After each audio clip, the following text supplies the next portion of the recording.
Hi friends, வணக்கம். Welcome to Kuzhali kitchen.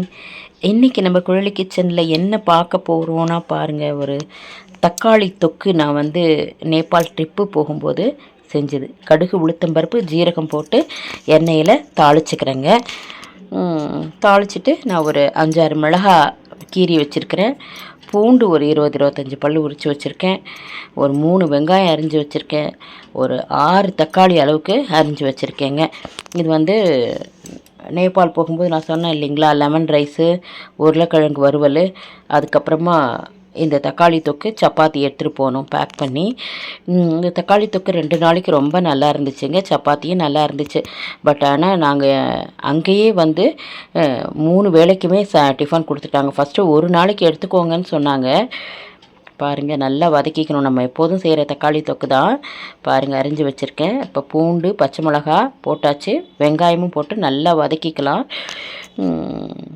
ஒரு நாளைக்கு எடுத்துக்க சொன்னாங்க. காலையில் சாப்பிட்டோம். நாங்கள் ஃப்ளைட்லேயே போகும்போதே சப்பாத்தியும் இந்த தக்காளி தொக்கும் அப்படியே யூஸ் அண்ட் த்ரோ பாக்ஸில் வச்சுருந்தோம். அப்படியே எடுத்து சாப்பிட்டுட்டோம். தனியாக தக்காளி தொக்கு ஒரு டப்பர் வேர் கிளாஸில் எடுத்துகிட்டு போயிருந்தோம்.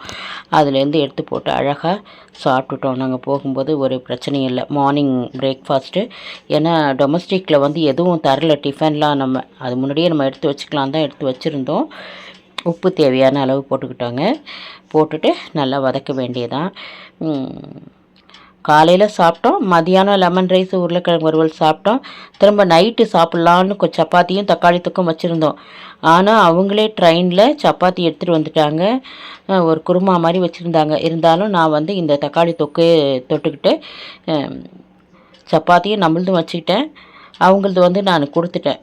சரி, இது வீணாக போயிட போகுதுன்னு சொல்லிட்டு நம்ம இதே சாப்பிட்றலாம். ஏன்னா ரொம்ப சாஃப்டாக நல்லா இருந்துச்சு சப்பாத்தி. அதனால நான் வந்து சாஃப்டாக வேணும்னு சொல்லிவிட்டு மடித்து வேற போட்டிருந்தேன். ரொம்ப சாஃப்டாக இருந்துச்சு. நல்லா வெங்காயம் வதங்கினோடனே தக்காளியும் போட்டுக்கிட்டாங்க. தக்காளி போட்டுட்டு மஞ்சத்தூள் 1 ஸ்பூன் இப்போ 1 டீஸ்பூன் வெறும் மிளகாத்தூள் போட்டுக்கலாங்க. இப்போ இது நல்லா மஞ்சத்தூள் போட்டுட்டு உப்பு முன்னாடியே போட்டாச்சு. அதனால் இது நல்லா வதக்கி விட்டுற வேண்டியதான். இது வந்து நல்ல குழைவாகவே கொஞ்சம் நேரம் விட்டுட்டேன். வெறும் தண்ணி ஊற்றாமல் வெறும் இந்த தக்காளி தண்ணி தான் வருது. தண்ணியே நான் ஊற்றலை. பாருங்கள், இப்போ வெறும் மிளகாத்தூள் வந்து 1 டீஸ்பூன் போட்டுக்கிட்டேன். இது நல்லா கலர்ஃபுல்லாக இருக்கிறதுக்காக காஷ்மீர் சில்லி பவுட்ரு வந்து கொஞ்சம் 1 டீஸ்பூன் போட்டுக்கிட்டேங்க. அவ்வளோதான். இதை நல்லா வதக்கிட்டு லாஸ்ட்டு கூட உங்களுக்கு நான் பேக் பண்ணுற வீடியோ எடுக்கலை நான்.